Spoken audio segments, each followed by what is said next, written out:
Estamos de volta com o seu estilo de vida e vamos dar continuidade à nossa entrevista que fala sobre abuso sexual e muitos outros contextos que esse abuso pode acontecer. E nós temos a pergunta da Sandra, do Rio Preto, que pergunta se bater tem efeito positivo na educação. É algo controverso. Todo mundo aqui no estúdio comemorando por causa da pergunta. Sandra, sua pergunta é muito interessante e foi muito importante para a nossa discussão.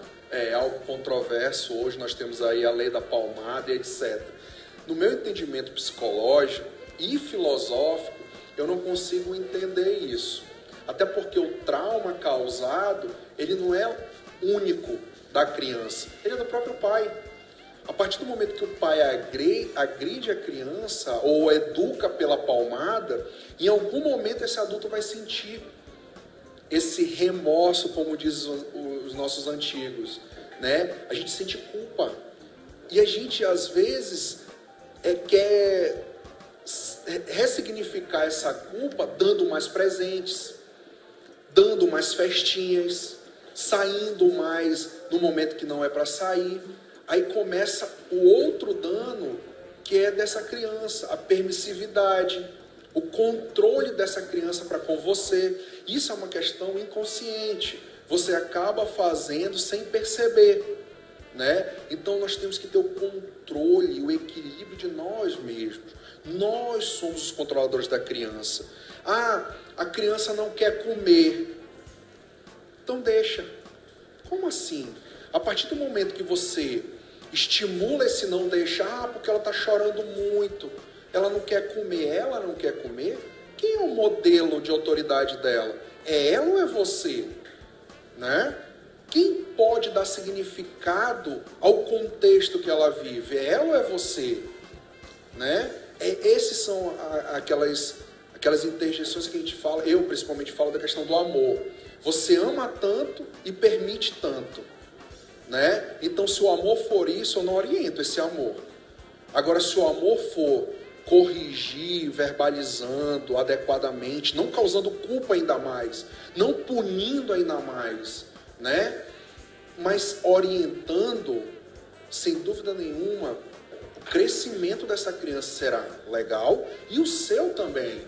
Você vai diluir na sua história culpas e culpas que você vai formando na criação desse filho. Muitas vezes é uma questão comportamental, né? A gente vai falar com a criança, aí a criança vai te testando, e aí ela dá aquele sorrisinho cínico, e aí você acha engraçadinho, vai achando legal, vai entrando na onda, e quando vê, exatamente, já não tem mais o controle sobre a criança que tinha antigamente, ou que poderia ter e que deveria ter, né? Vou dar um exemplo dentro da minha casa. A minha filha, um dia desse, rasgou uma cadeira de escritório. Eu disse para ela: filha, você rasgou essa cadeira? Ela disse: foi, pai, eu estava brincando e rasguei. E eu não estou falando do jeito que eu estou falando. Minha filha fala mais ou menos assim, tá? 5 anos de idade. Aí eu disse: então você vai ter que pagar essa cadeira. Poxa, pai, eu disse: você vai ter que pagar. De que forma você vai pagar? Porque você não trabalha, você só estuda, né? Ela eu não lhe levo para o shopping para brincar? Eu não lhe dou presente? Pai, então eu vou ter que tirar uma coisa sua. Esse será seu pagamento. Aí ela: então tá bom, pai. E você aprendeu que você não deve mais fazer? Porque se você faz, você perde o seu dinheiro, o seu valor de brincadeira. Por exemplo, você não vai mais brincar com a sua bicicleta, pelo menos por um dia. Aí, ok, passou-se um dia, ela disse: pai, eu queria uma revistinha da Frozen. Eu já paguei aquela cadeira? Eu disse: minha filha, já pagou. Lembra aquele dia que eu falei que toda semana nós vamos no shopping e essa semana nós não fomos? É verdade. Então você já pagou. Agora você pode ter sua revistinha. Tá tudo bem na escola? Você está se comportando? Tá, é verdade que a professora deu um feedback legal de você. Eu precisei agredir. A gente consegue outras construções também, como por exemplo, devo alguma coisa a alguém e preciso pagar, e aí tem gente que não paga. Valores morais. Exatamente, aí a partir disso, eu já paguei a minha cadeira, já pagou a sua cadeira, então você já está dando uma noção para ela de que se ela deve alguma coisa, ela precisa pagar para alguém. Isso é a construção dos seus valores morais. Eu tive as minhas construções dos meus valores morais advindo da minha avó, da minha mãe. Hoje eu estou passando isso para minha filha, né? Então essas são as construções dos valores morais, que é diferente totalmente de ética. Ética é a construção normativa. Valores morais é entranha, é a família, né? Nossa telespectadora de Salvador pergunta assim: a alienação parental que várias crianças sofrem na separação dos pais pode ser considerada como qual tipo de abuso? Abuso psicológico. Aí eu sou um crítico ferrenho disso. Eu faço uma pergunta em cima dessa pergunta. Quem constrói a alienação parental? É quem diz que ama. É os pais. É o pai dizendo, a tua mãe é isso, a tua mãe é aquilo. É a mãe dizendo, teu pai é isso, teu pai é aquilo, teu pai não deu a pensão esse mês. O que a criança tem a ver com as discussões da adultez? A criança, ela tem que estar disponível ao amor de fato, ao amor educacional, ao amor escolar, ao amor do lazer, ao amor da orientação.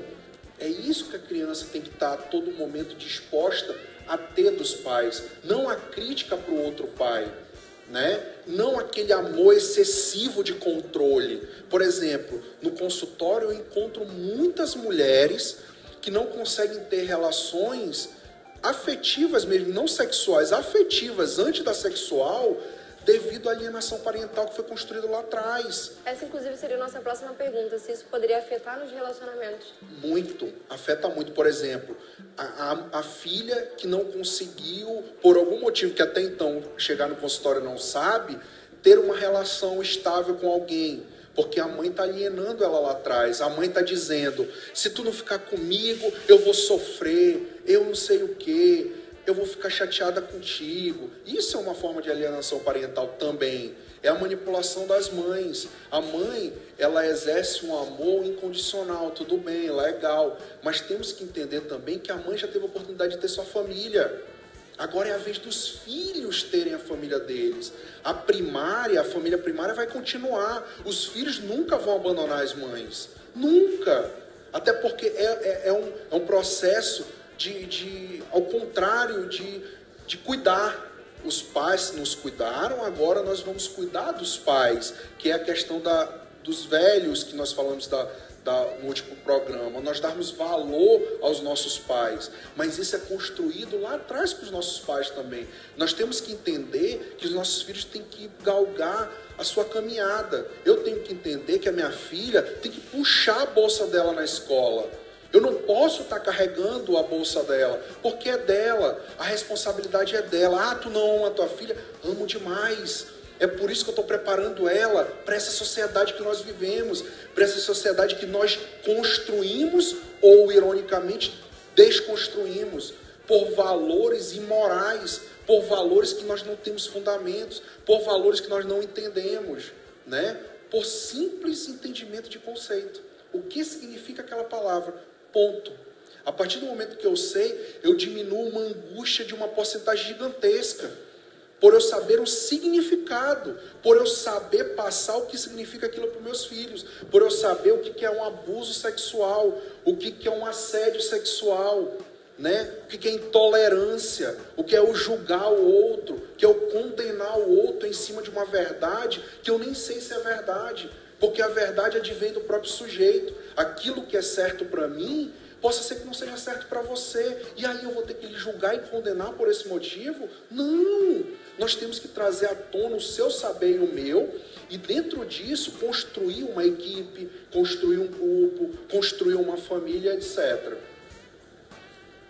A forma de tratar uma criança abalada psicologicamente é diferente de tratar o adulto, ou a gente trata os dois da mesma forma, é o mesmo tipo de terapia, o mesmo tipo de tratamento? Como que acontece? Olha, eu não vou poder esclarecer isso tão fundamentado, porque eu não trabalho com criança, mas na nossa equipe de psicólogos, tem psicólogos especializados, mulheres inteligentíssimas em cuidar de criança, né? Então, é diferente, porque na terapia infantil trabalha-se muito com a ludoterapia, que é intervenção por meio de brinquedos, por meio de jogos. E no adulto é a terapia, a psicoterapia mais tradicional, é a psicoterapia analítica, é a psicoterapia humanista, é a psicoterapia fenomenológica, e o discernimento racional, emocional, intelectual, cognitivo do adulto é diferente da criança. Normalmente a criança sempre precisa desses elementos lúdicos para... Sim, para revelar os seus conteúdos. Tanto para aprender,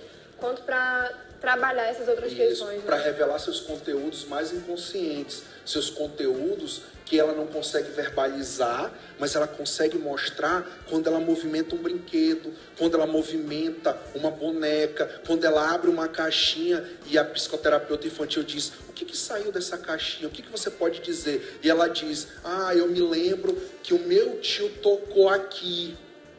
E a gente já pode até fazer um alerta de que quando o seu filho está brincando, não é um momento que você tem livre para fazer outras coisas, né?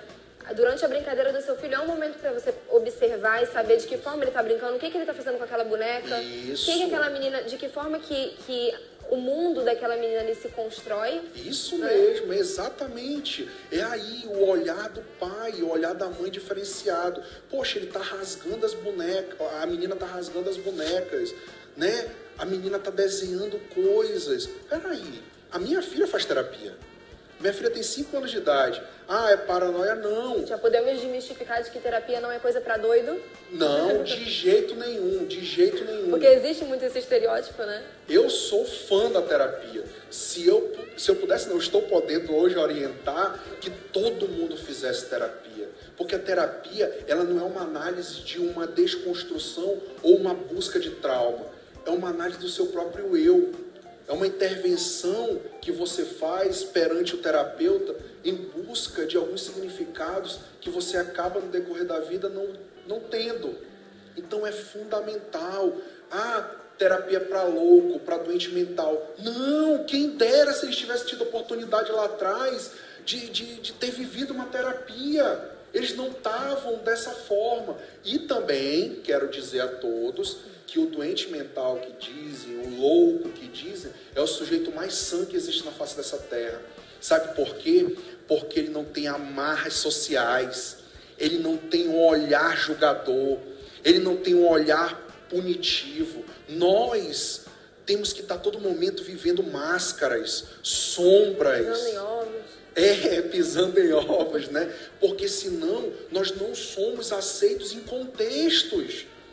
Por estar vestido. Se eu tiver de bermuda do jeito que eu quero viver, de sandália do jeito que eu quero viver, de uma camiseta simples, eu posso ser julgado por estar desse jeito. Eu não posso andar no shopping desse jeito, porque não faz parte daquele meio. Que é isso? É até uma questão de identidade, né? Porque, por exemplo, nós como um povo regional, e até que pregamos essa questão do encontro dos contextos e do encontro das culturas, muitas vezes não conseguimos nos identificar exatamente da mesma forma que um indígena ou que alguém que mora numa comunidade ribeirinha, simplesmente porque essa pessoa se veste ou come de uma forma diferente. É por isso que teve o problema da aculturação, quando vários indígenas, no processo de adentramento do branco nas culturas indígenas, começaram a sofrer, começaram a morrer, a virar alcoólatras, porque a cobrança do branco é muito grande. E ele não conseguia entender que a cultura dele era aquela e ele não precisava se corromper pelo branco. Mas acabou que o branco conseguiu fazer psicologicamente o entendimento da sua cultura, dentro da cultura indígena, por isso que é a aculturação, e fez com que o indígena sofresse. Né? E aí a gente nem tem a junção de um com o outro, né? A gente até tem, mas na realidade essa miscigenação ela aconteceu de uma forma forçada. Porque não existe como você culturar um povo novamente, reestruturar a cultura de um povo sem nenhum elemento que ele tinha antigamente. Mas isso não foi feito de uma forma porque eles queriam que fosse feito, certo? Exatamente, não foi o desejo deles. Não foi um querer. Então, de alguma forma, eles sofreram. E nós sofremos também. No nosso processo de desenvolvimento histórico, de alguma forma nós sofremos. Por exemplo, essa questão do abuso sexual. No indígena, a primeira menarca é o oportunidade o bater do martelo para o primeiro ato sexual. Nós vamos deixar a continuação desse bate-papo para daqui a pouco. A produção já está aqui no meu vídeo, chama o intervalo, mas é porque o nosso bate-papo de hoje está muito interessante. Nós estamos muito encantados com a participação do público, vocês realmente estão participando e nós agradecemos e pedimos que continue participando, porque o programa só vai para frente e só continua dependendo de você. Até logo, a gente volta já.